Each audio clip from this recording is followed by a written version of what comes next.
الحمدللہ رب العالمین والصلاة والسلام علی اشرف الانبیاء والمرسلین نبینا و حبیبنا و قدوتنا محمد وعلی آلہ و اصحابہ اجمعین، اما بعد۔ توحید الوہیت کی جو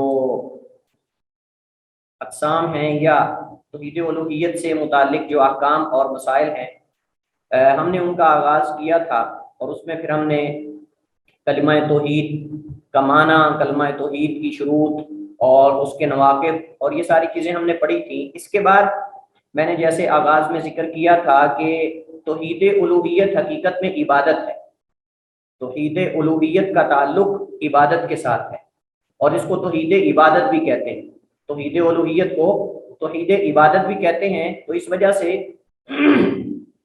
ہم اس کے اندر لازم ہے کہ ہم عبادت کے مسائل بھی پڑھیں، عبادت کی تعریف، عبادت کا صحیح مفہوم کیا ہے، اور عبادت کی اقسام اور اس کے مراتب اور اس کے ارکان۔ یہ مسائل ہیں جو ہم عبادت کے ضمن میں ہم ان کو ڈسکس کریں گے اور ان کو انشاءاللہ ہم پڑھیں گے۔ تو سب سے پہلے تو ہمارے پاس جو مسئلہ ہے وہ عبادت کی لغوی اور اصطلاحی تعریف ہے، اس کے بعد اس کا صحیح مفہوم اور اس کی اقسام ہے۔ تو عبادت جیسے پہلے بھی ذکر کیا گیا ہے، ہم نے پہلے پڑھا تھا کہ عبادت جو ہے یہ آبادہ یا بدو عبادتن مصدر ہے، عبادتن آبادہ یا بدو، یہ اسی باب سے جیسے نصر ینصر باب ہوتا ہے نا، نصر ینصر نصرن، تو یہ اسی سے نصر ینصر سے عبادتن، یہ مصدر ہے جس کا معنی ہے تابع ہونا اور جھکنا، تابع ہونا جھکنا۔ کتب یکتب کتابتن، کتب یکتب کتابتن اسی سے ہے عبادہ یعبد عبادتن۔ تو لغوی اعتبار سے جب لفظ عبادت بولا جاتا ہے نا، اس سے مراد تابع ہونا، جھک جانا۔ تو چونکہ عبادت کے اندر بھی تابع داری اور جھکنا ہوتا ہے تو اس وجہ سے عبادت کو عبادت کہتے ہیں۔ اصطلاح میں جب اس لفظ کو استعمال کیا جاتا ہے شریعت کی روح میں یا علماء کے ہاں، تو اس سے مراد کیا ہے؟ بہت ساری تعریفات کی گئی ہیں عبادت کی، لیکن جو جامع معنی تعریف ہے جو شیخ الاسلام ابن تیمیہ رحمہ اللہ تعالیٰ نے ذکر کی ہے، جیسے میں نے پہلے بھی ذکر کیا تھا، اسم جامع، اسم جامع لکل ما یحبہ اللہ ویرضاہ من الاقوال والاعمال الظاہرۃ والباطنہ، اسم جامع لکل ما یحبہ اللہ ویرضاہ من الاقوال والاعمال الظاہرۃ والباطنہ۔ عبادت تمام ان ظاہری اور باطنی اقوال و افعال کا نام ہے جو اللہ تعالیٰ کو پسند ہوں اور اسے راضی کر دینے والے۔ وہ کوئی بھی عمل ہو سکتا ہے، جیسا کہ آگے ہم عبادت کی اقسام کے اندر یہ ساری چیزیں پڑھیں گے۔ تو عبادت میں دو چیزیں لازم ہیں، ایک حد درجے کی محبت ہو اور دوسرا انتہا درجے کا جھکنا ہو، جس کو خضوع کہتے ہیں، جھک جانا، تابع ہو جانا۔ تو عبادت کا صحیح مفہوم کیا ہے؟ عبادت کا صحیح مفہوم کیا ہے؟ یہ تو اس کی تعریف تھی، لیکن عبادت میں کیا چیزیں آتی ہیں؟ عبادت کی تعریف میں جیسا کہ ہم نے پڑھا کہ عبادت تمام ان ظاہری اور باطنی اقوال و افعال کا نام ہے جو اللہ تعالیٰ کو پسند ہوں اور اسے راضی کر دینے والے ہوں۔ اس سے معلوم ہوا کہ عبادت صرف ارکان اسلام کا نام نہیں، بلکہ انسان کا ہر عمل ہی عبادت تصور ہوتا ہے، جس سے انسان جو ہے وہ خلوص نیت اور مطابقت رسول کے ساتھ کرتا ہے۔ کوئی بھی عمل اگر انسان کرتا ہے تو وہ عبادت تصور ہوتا ہے۔ یعنی آپ یہ سمجھیں کہ عبادت کا دائرہ کار محدود نہیں بلکہ بہت وسیع ہے، حتیٰ کہ انسان کی زندگی کے آغاز سے لے کر انسان کی زندگی کی انتہا تک اس کا تعلق دائرہ کار بہت وسیع ہے اور مختلف شعبہ جات سے اس کا تعلق ہے۔ جیسا کہ آگے ہم جب عبادت کی اقسام پڑھیں گے تو اس کے اندر ہمیں یہ معلوم ہوگا کہ عبادت کا دائرہ کار بہت وسیع ہے، ہماری سوچ سے بھی زیادہ وسیع ہے۔ حتیٰ کہ جو ہم اپنے ذاتی کام کرتے ہیں اگر ان کے اندر بھی انسان اخلاص کی نیت کر لیتا ہے مطابقت رسول کی تو اس کے اندر بھی انسان کو اجر ملتا ہے۔ تو اس سے ہمیں یہ معلوم ہوتا ہے کہ عبادت صرف ارکان اسلام کا نام نہیں بلکہ انسان کا ہر عمل ہی عبادت تصور ہوتا ہے جب اس میں قبولیت کی دو شرطیں پائی جائیں۔ اور قبولیت کی دو شرطیں، پہلی شرط اخلاص ہے، یعنی صرف اللہ تعالیٰ کی ذات کے لیے ہو، جیسے اللہ تعالیٰ قرآن کریم میں فرماتا ہے وَمَا أُمِرُوا إِلَّا لِيَعْبُدُوا اللَّهَ مُخْلِصِينَ لَهُ الدِّينَ حُنَفَاءَ، کہ انہیں نہیں حکم دیا گیا مگر اس چیز کا کہ وہ اللہ کی عبادت کریں، لیکن کیسے اللہ کی عبادت کریں؟ خالص ہو کر، اخلاص کے ساتھ، حنفاء یک طرفہ ہو کر۔ اخلاص پر مبنی ہو، یک طرفہ ہو، یعنی مسلمان کی یہ نیت ہو کہ اس کا عمل، قول، دینا، روکنا، محبت کرنا، بغض رکھنا صرف اور صرف اللہ وحدہ لا شریک کے لیے ہے، کیونکہ اعمال کا دار و مدار نیتوں پر ہے، جیسا کہ حدیث میں ہے، اللہ کے نبی علیہ السلام نے فرمایا انما الاعمال بالنیات وانما لکل امرئ ما نوى۔ اس پر کافی دفعہ بات ہو چکی ہے، لہذا مزید ہم اس پہ شرح نہیں کریں گے اس کی۔ دوسری شرط عبادت کی قبولیت کی اتباع سنت ہے، عمل رسول کریم علیہ السلام کے بتائے ہوئے طریقے اور منہج کے مطابق ہو۔ اخلاص اور مطابقت، یہ دونوں چیزیں جس عمل کے اندر بھی ہوں وہ عبادت ہوتا ہے۔ اللہ تعالیٰ قرآن کریم میں فرماتا ہے وَمَا آتَاكُمُ الرَّسُولُ فَخُذُوهُ وَمَا نَهَاكُمْ عَنْهُ فَانْتَهُوا، جو تمہیں رسول دے دیں اسے پکڑ لو، اسے لے لو، اور جس سے منع کر دیں اس سے رک جاؤ۔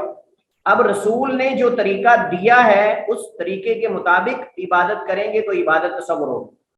اگر ہم اس طریقے کے مطابق عبادت نہیں کریں گے، اپنا ذاتی کوئی طریقہ ایجاد کر لیں گے، تو اگرچہ وہ عبادت کی قسم میں سے کیوں نہ ہو وہ عبادت تصور نہیں ہوگی۔ اب نماز ہے، نماز کے اندر طریقہ وہ ہونا چاہیے جو اللہ کے نبی نے ہمیں بتایا ہے، وما آتاکم الرسول فخذوه، اور اللہ کے نبی نے اپنے قول سے بھی اس کی تائید کی، فرمایا صلو کما رأیتمونی اصلی، تم ایسے نماز پڑھو جیسے تم نے مجھے دیکھا۔ اگر ایک بندہ اپنا ذاتی کوئی طریقہ ایجاد کر لیتا ہے، کہتا ہے کہ میں بھی عبادت ہی کر رہا ہوں، اس میں غلط کیا ہے؟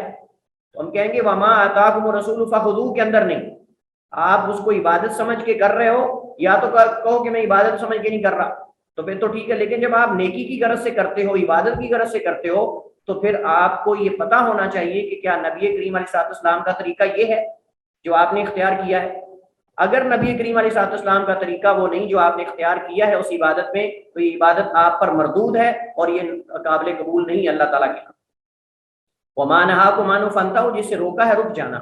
تو معلوم ہوا کہ اعمال کے معتبر ہونے کے لیے ان کا اس انداز میں انجام پانا لازم ہے، لازم اور ضروری ہے جس کو شریعت نے بتایا ہے، جسے شریعت نے بتایا ہے۔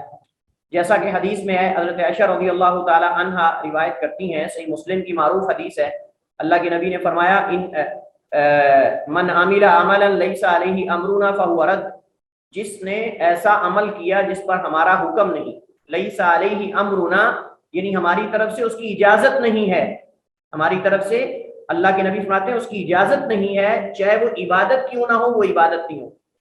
بس یہ فیصلہ کن بات ہے کہ جس نے کوئی عمل کیا جس پر ہماری اجازت نہیں فہو رد، تو مردود ہے۔ تو عبادات کے لیے بھی اجازت ہونا لازم ہے، بلکہ یہ قاعدہ اور اصول ہے کہ عبادات میں اصل رکنا ہے، عبادات میں اصل رکنا ہے، اللہ کے کرنے کی اجازت مل جائے۔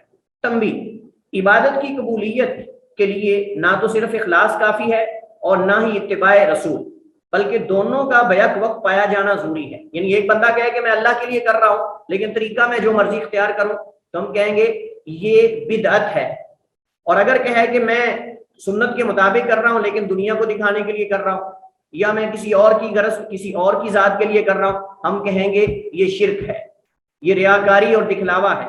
لہٰذا اگر اخلاص چلا جائے تو عبادت شرک میں بدل جاتی ہے، اور اگر مطابقت رسول، اتباع رسول چلی جائے تو عبادت بدعت میں بدل جاتی ہے۔ یہ بات ذہن میں، یہ قاعدہ پکا ذہن میں بٹھا لیں۔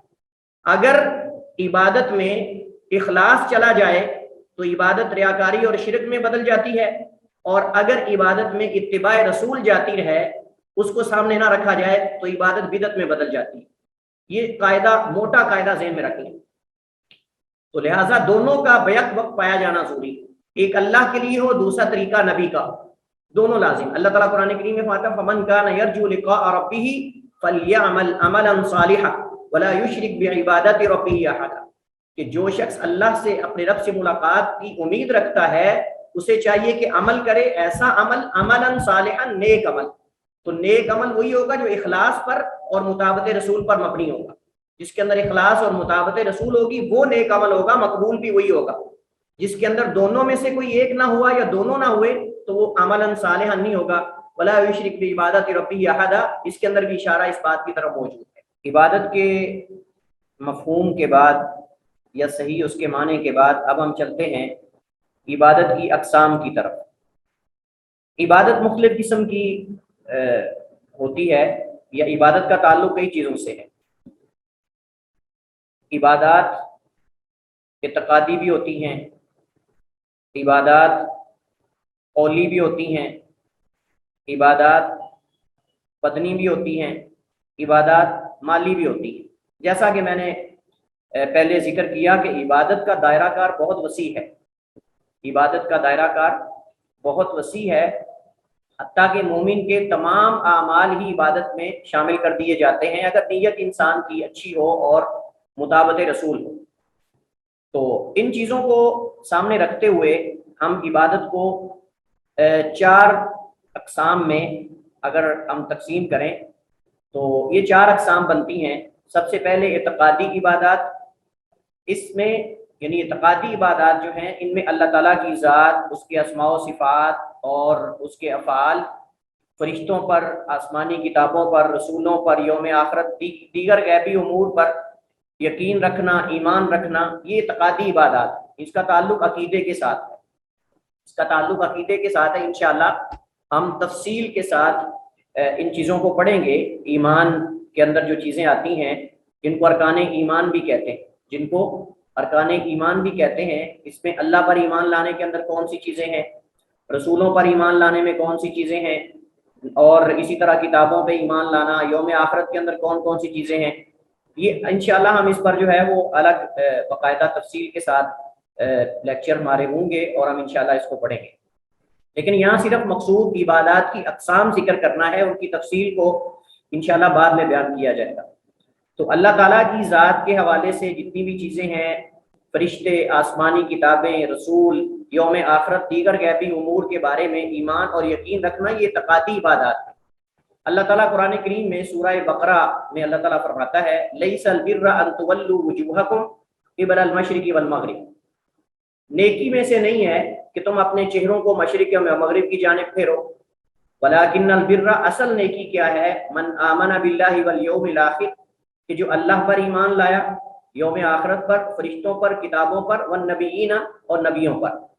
تو یہ جتنی بھی یہاں عبادت کی اقسام ذکر ہوئی ہیں، اللہ پر ایمان رکھنا، یوم آخرت پر، فرشتوں پر، کتابوں پر، نبیوں پر، یہ ساری اعتقادی عبادات ہیں۔ اس کا تعلق عقیدے کے ساتھ ہے، اعتقاد کے ساتھ ہے، اور ایمان بالغیب کے ساتھ ہے۔ کچھ عبادات ایسی ہوتی جن کا تعلق دل کے ساتھ ہوتا ہے، جس کو قلبی عبادات آپ کہہ سکتے ہیں۔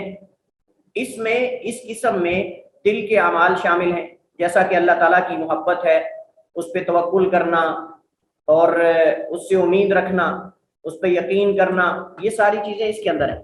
اس سے امید رکھنا، اس سے ڈرنا، اس کی خاطر صبر و استقامت کا مظاہرہ کرنا، اس کی خاطر، اسی اللہ کی ذات کی خاطر لوگوں سے دوستی رکھنا، اسی کی خاطر دشمنی رکھنا، جیسے حدیث کے اندر آتا ہے الحب فی اللہ والبغض فی اللہ، محبت ہو تو اللہ کی خاطر، بغض ہو تو اللہ کی خاطر۔ یہ ساری چیزوں کا تعلق دل کے ساتھ ہے، یہ آپ کو بظاہر نظر نہیں آتی، اس کا تعلق دل کے ساتھ ہے۔ توکل ہے تو اس کا تعلق دل سے ہے، محبت ہے تو اس کا تعلق دل سے ہے، امید ہے تو اس کا تعلق دل سے ہے، خوف اور ڈر ہے تو اس کا تعلق دل سے ہے۔ اب یہ ہر ان میں سے جو چیزیں ہیں ان کی آگے تفصیل ہے، ان کی آگے تفصیل ہے، جیسا کہ دعا ہے، توکل ہے، اور رجا اور خوف، اور یہ ساری انشاءاللہ آگے ارکان عبادت کے اندر یہ چیزیں آئیں گی، ارکان عبادت کے اندر یہ ساری چیزیں آئیں گی، ان کو ہم تفصیل کے ساتھ پڑھیں گے۔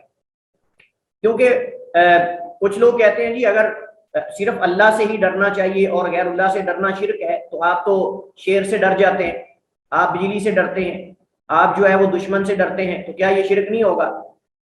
مطلب اسی طرح مطلب توکل کرنے کا مطلب یہ کہ صرف اللہ سے ہی انسان مانگے، تو وہ کہتے ہیں جی آپ لوگوں سے تو مانگتے ہو، جا کے قرض لیتے ہو، کچھ مانگتے ہو، کیا یہ شرک نہیں ہوگا؟ تو اس کے کچھ قاعدے اور ضابطے ہیں، اس کے کچھ قاعدے اور ضابطے ہیں انشاءاللہ، جن کو ہم عبادت کے ارکان کے اندر انشاءاللہ تفصیل کے ساتھ پڑھیں گے۔ اللہ تعالیٰ قرآن کریم میں فرماتا ہے وَعَلَى اللَّهِ فَتَوَكَّلُوا إِن كُنتُم مُؤْمِنِينَ، اور اللہ ہی پر بس چاہیے کہ تم بھروسہ کرو اگر تم واقعی حقیقی مومن ہو۔ دوسرے مقام پہ اللہ تعالیٰ فرماتا ہے انما ذالکم الشیطان یخوف اولیاءہ فلا تخافوہم وخافون ان کنتم مؤمنین، کہ یہ شیطان ہی ہے جو تمہیں اپنے دوستوں سے، اپنے اولیاء سے ڈرانے کی کوشش کرتا ہے۔ یخوف اولیاءہ، وہ ڈراتا ہے اپنے جو دوست ہیں انہیں، فلا تخافوہم، تو تم ان سے نہ ڈرو۔ وہ اپنے دوستوں سے ڈرانے کی کوشش کرتا ہے، فلا تخافوا، لیکن تم نے نہیں ڈرنا، وخافونی، مجھ سے ڈرنا ہے اصل میں تم نے، ان کنتم مومنین، اگر تم حقیقی اور سچے مومن ہو۔ تو یہاں اس آیت کے اندر، پہلی آیت کے اندر یہ کہ اللہ پہ بھروسہ کرنا چاہیے، دوسری آیت کے اندر یہ کہ خوف اللہ کا ہونا چاہیے، غیر اللہ کا ڈر نہیں ہونا چاہیے، اور تیسرے مقام پہ صبر و استقامت کی تلقین کی گئی۔ اللہ تعالیٰ فرماتا ہے یا ایھا الذین آمنوا اصبروا وصابروا ورابطوا واتقوا اللہ لعلکم تفلحون، کہ اہل ایمان صبر کرو اور استقامت کا مظاہرہ کرو، وصابروا یعنی ڈٹے رہو، ورابطوا اور اسی طرح جو ہے وہ مورچوں میں ڈٹے رہو، واتقوا اللہ، اللہ سے ڈر جاؤ، لعلکم تفلحون، تاکہ تم جو ہے وہ کامیاب ہو جاؤ۔ صبر و استقامت کا مظاہرہ کرنا اور عبادت پہ ڈٹے رہنا، اور جو ہے وہ مورچوں پہ ڈٹے رہنا۔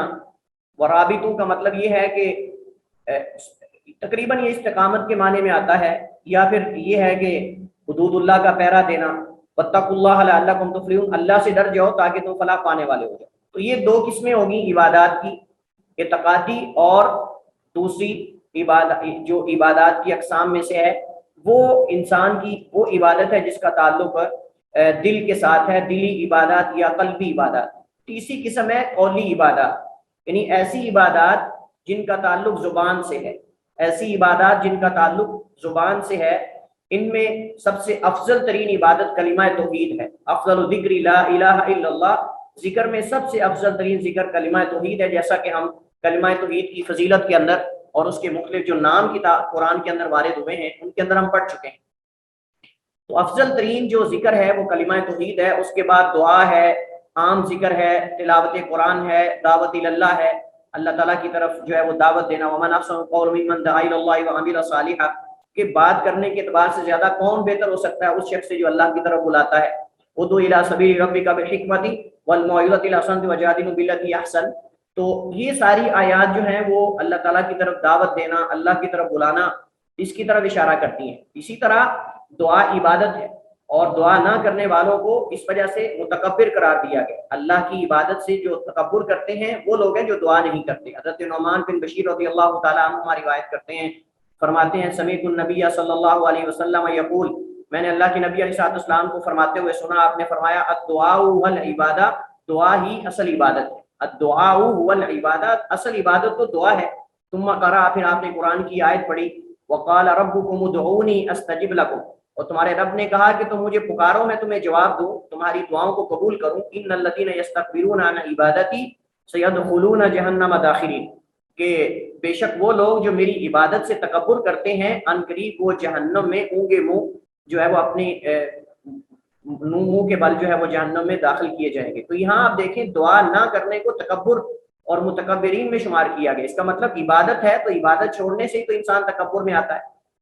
یہاں دعا کو ہی اصل عبادت قرار دیا گیا ہے، اور اس کا تعلق جو ہے وہ زبان سے ہے، قولی عبادات سے ہے۔ عبادات بدنی ہوتی ہیں، بدنی عبادات کے اندر ہمارے ظاہری اعمال ہیں، جس کے اندر نماز، روزہ، حج، جہاد وغیرہ، احسان وغیرہ مخلوق کے ساتھ کرنا، یہ ساری چیزیں آتی ہیں۔ اچھا، ایک اور پانچویں قسم ہے، بعض نے تو اس کو ایک ہی بنایا ہے، لیکن بعض نے ایک پانچویں قسم مالی عبادات الگ بنائی، جس کے اندر زکوٰۃ، صدقات اور نذر وغیرہ۔ حالانکہ اگر اس کو ہم بدنی عبادات کے اندر ہی کر لیں تو تقریباً یہ قسم بن سکتی ہے، لیکن بہرحال بعض نے اس کو مالی عبادات الگ بنایا، بعض نے 4 قسمیں بنائی، بعض نے 5ویں قسم مالی عبادات، یعنی جس کے اندر زکوٰۃ، صدقات، نذر، نیاز اور جہاد وغیرہ، جہاد بالمال یعنی مال کے ساتھ اللہ کی راہ میں جہاد کرنا، اللہ تعالیٰ کی کلمے کو بلند کرنے کے لیے اپنے مال کو خرچ کرنا۔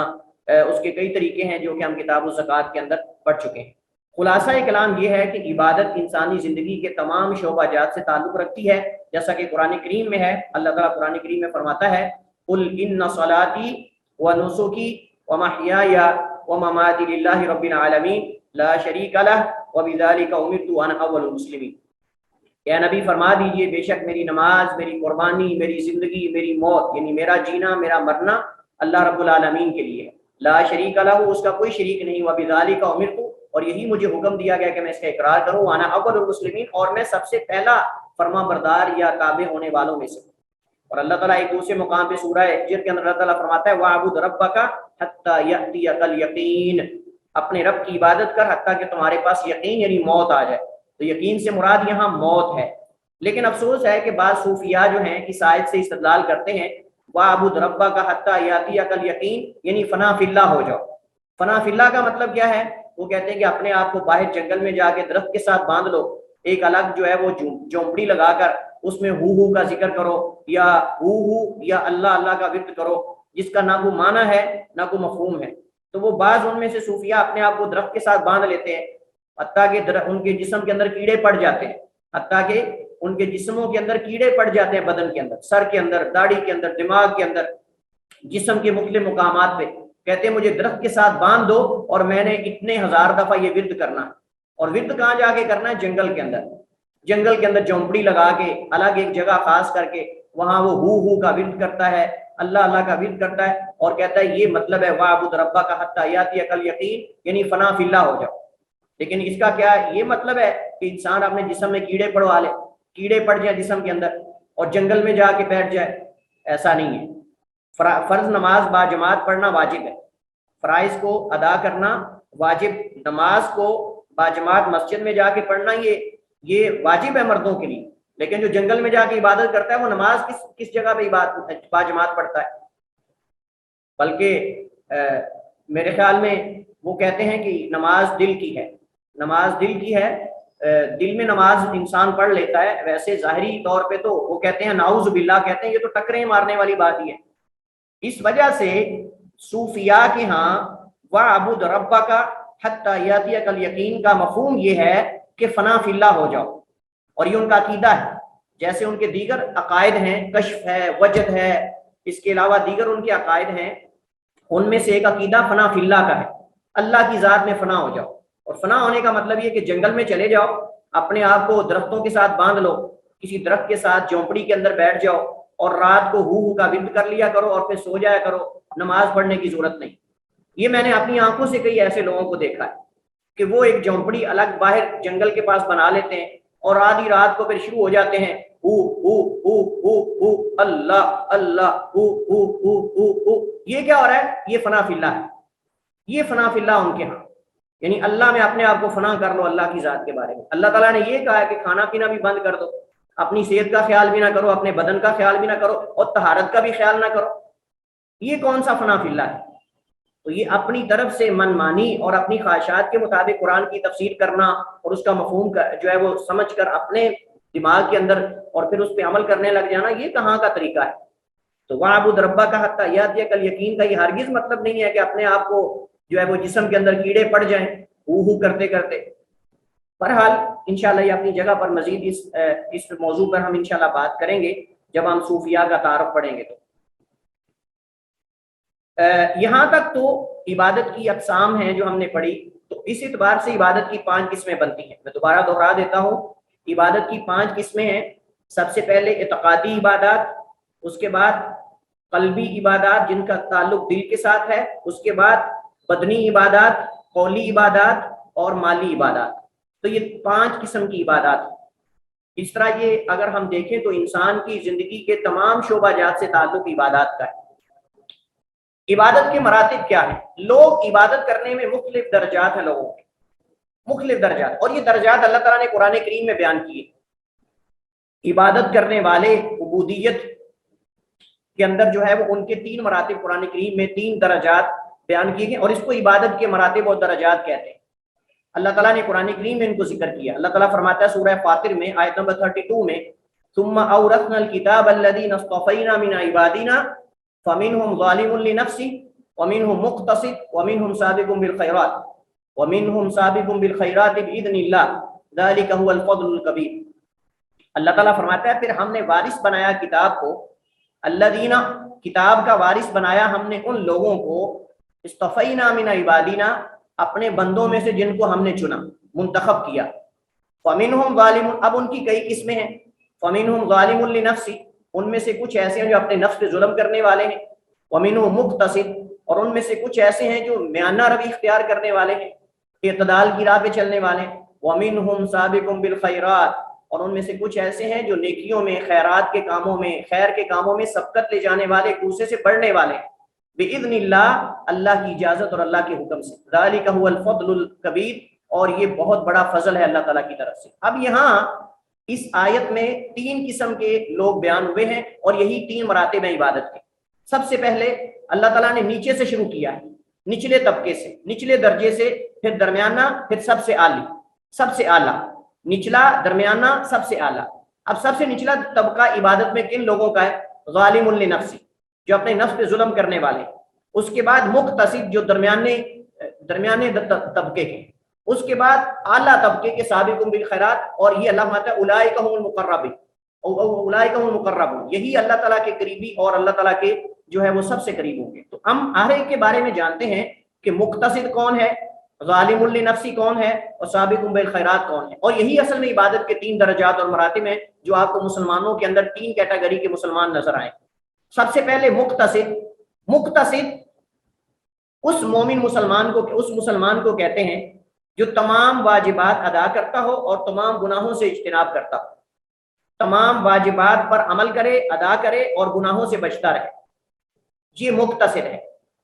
ظالم لنفسی، جو تمام واجب تو ادا کرتا ہو لیکن گناہوں سے مکمل اجتناب نہ کرتا ہو، یعنی واجب سارے ادا کرتا ہے لیکن اس سے غلطیاں ہو جاتی ہیں، اس سے گناہ ہو جاتے ہیں، تو یہ شخص جو ہے اس کو ظالم لنفسی کہتے ہیں، اپنے نفس پہ ظلم کرنے والے۔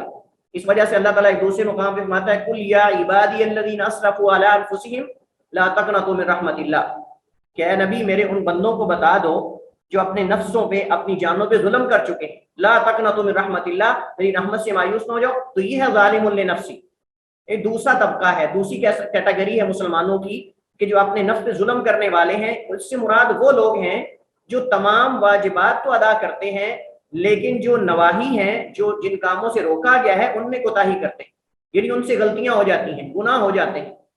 تیسری قسم یا تیسرا درجہ یا تیسرا مرتبہ عبادت کا یہ سابقون بالخیرات ہے۔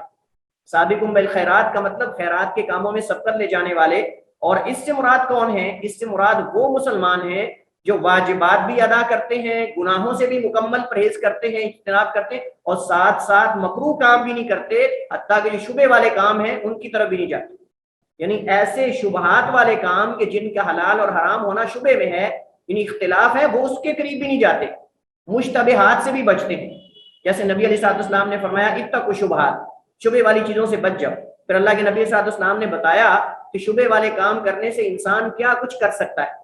آپ نے فرمایا کہ جو شبہات ہیں، یعنی جو شبہ والے کام ہیں جن کا حلال اور حرام ہونا غیر واضح ہے یا اس کے اندر اختلاف ہے، اللہ کے نبی نے فرمایا کہ وہ اس چراگاہ کی طرح ہے جو بادشاہ کی چراگاہ ہو اور اس نے اس کے اندر داخل ہونے سے روک دیا ہو۔ اگر کوئی آدمی اپنی بکریاں وہاں لے کر جائے اور اس چراگاہ کے قریب چرانے کی کوشش کرے گا تو ہو سکتا ہے کہ بکری کود جائے اس چراگاہ کے اندر اور گردن کٹ جائے، لہذا بہتر ہے کہ بکریاں وہ لے کر ہی نہ جائے وہاں اس کے قریب۔ تو یہ جو تیسری قسم کے لوگ ہیں سابقون بالخیرات، یہ وہ لوگ ہیں جو واجبات بھی ادا کرتے ہیں، گناہوں سے مکمل اجتناب کرتے ہیں، اور ساتھ مکروہ کام بھی نہیں کرتے اور شبہ والے کام بھی نہیں کرتے جن کے اندر کوئی اختلاف ہو، شبہات سے بھی بچتے ہیں۔